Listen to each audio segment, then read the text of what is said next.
Salam sejahtera bagi kita semuanya, ya ahobu. Perkenalkan, nama saya Margareta Putri Asetizai AM Nepar. Saya peserta Latsar CPNS Kabupaten Nias Utara tahun 2022, angkatan ke-14, kelompok 3, nomor urut absen 3. Saat ini jabatan sebagai pengelola objek wisata, unit kerja Dinas Pariwisata dan Kebudayaan Kabupaten Nias Utara.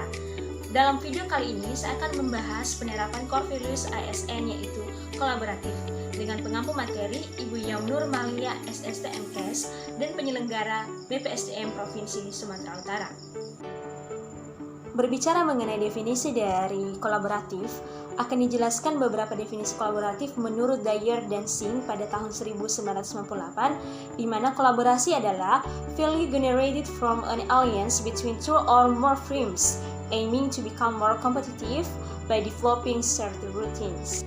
Untuk membangun sebuah kolaborasi, terdapat 6 kriteria penting yang harus diperhatikan, dan menurut Ansel and Guest pada tahun 2007, terdapat 6 kriteria penting untuk kolaborasi. Yang pertama adalah forum yang diprakarsai oleh lembaga publik atau lembaga. Yang kedua, peserta dalam forum termasuk aktor non-state. Kemudian yang ketiga adalah peserta terlibat langsung dalam pengambilan keputusan dan bukan hanya dikonsultasikan oleh agensi publik.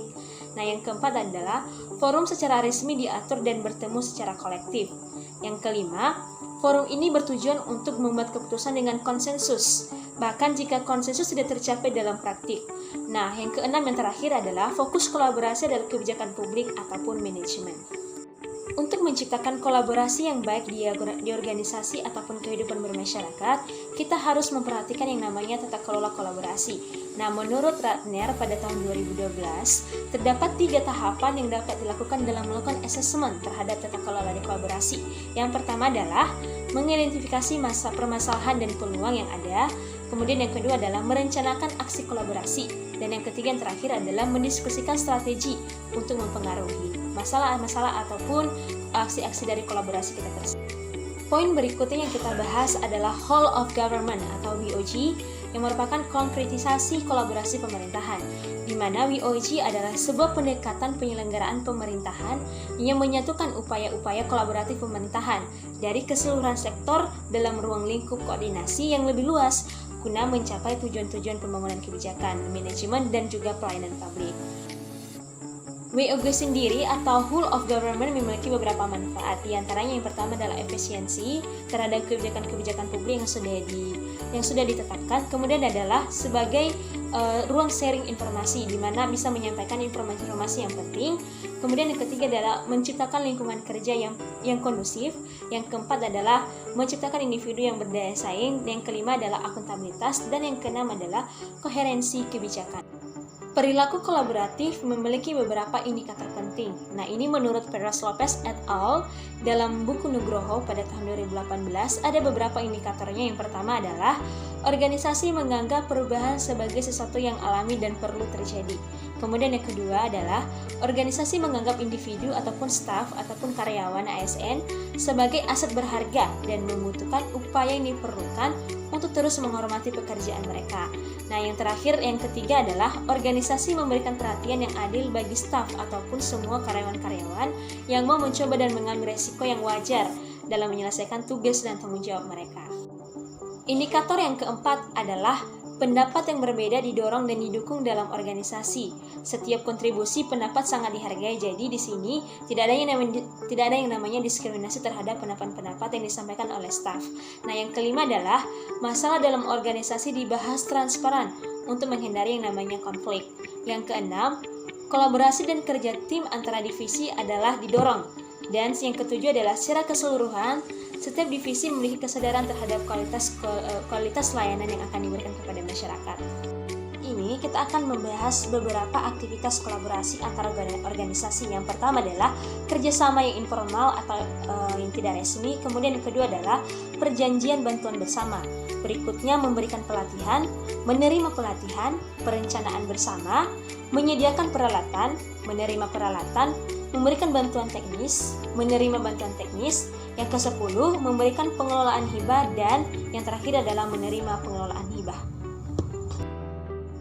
Jika kita berbicara mengenai kolaborasi, tidak serta-merta adanya kolaborasi yang terjalin dengan baik. Perlu yang namanya proses. Nah, beberapa hal yang harus diperhatikan untuk memiliki proses yang harus dilalui dalam menjalin sebuah kolaborasi. Yang pertama adalah trust building, yaitu membangun kepercayaan antara satu sama lain agar ada yang namanya kepercayaan sehingga terjalin yang namanya kolaborasi yang baik. Yang kedua adalah face-to-face dialogue. Artinya adanya percakapan tatap muka antara individu yang satu dengan individu yang lain sehingga terjalin komunikasi yang lebih baik lagi. Kemudian yang ketiga adalah komitmen terhadap proses. Tidak ada yang serta-merta langsung sepaham, sepemikiran, pasti ada yang namanya proses untuk bisa menjalin kolaborasi yang baik. Yang keempat adalah perlu adanya namanya pemahaman bersama, dan yang kelima menetapkan outcome. Untuk penerapan perilaku core values ASN yang kolaboratif, ada beberapa pedoman perilaku yang harus dijalankan dan juga diimplementasikan dalam kehidupan sehari-hari sebagai ASN. Yang pertama adalah memberikan kesempatan kepada berbagai pihak untuk berkontribusi. Di sini harus diberikan kesempatan atau waktu kepada semua orang individu untuk bisa ambil andil dan berkontribusi dalam suatu permasalahan ataupun tugas dan tanggung jawab di suatu organisasi. Yang kedua adalah terbuka dalam bekerjasama untuk menghasilkan nilai tambah. Istilahnya di sini harus bisa ikut bekerjasama dengan orang lain agar bisa menghasilkan suatu kerjasama yang baik juga. Nah, yang terakhir, yang ketiga adalah menggerakkan pemanfaatan berbagai sumber daya demi mencapai tujuan bersama. Untuk core values ASN yang kolaboratif terdapat dua kata kunci. Yang pertama adalah kesediaan bekerja sama. Istilahnya di sini adalah kemauan, keinginan dari individu yang ada di organisasi untuk bekerja sama satu sama lain. Yang kedua adalah sinergi untuk hasil yang lebih baik. Istilahnya ada intensitas dan juga kerjasama yang baik satu sama lain untuk mendapatkan hasil yang lebih baik.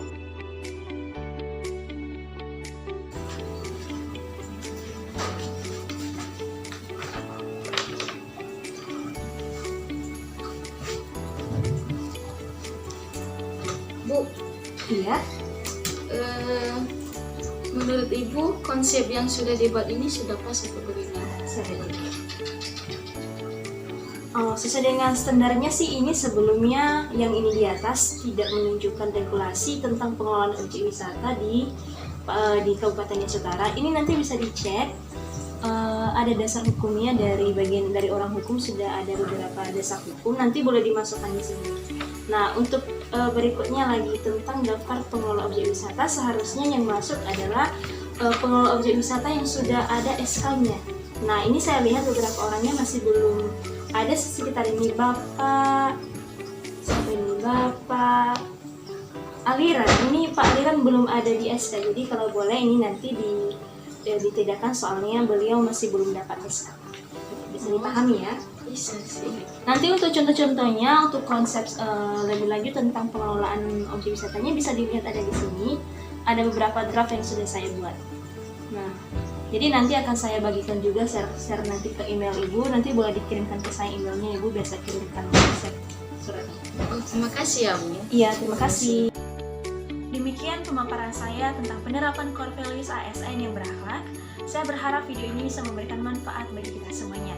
Saya pamit undur diri, sampai jumpa di video selanjutnya.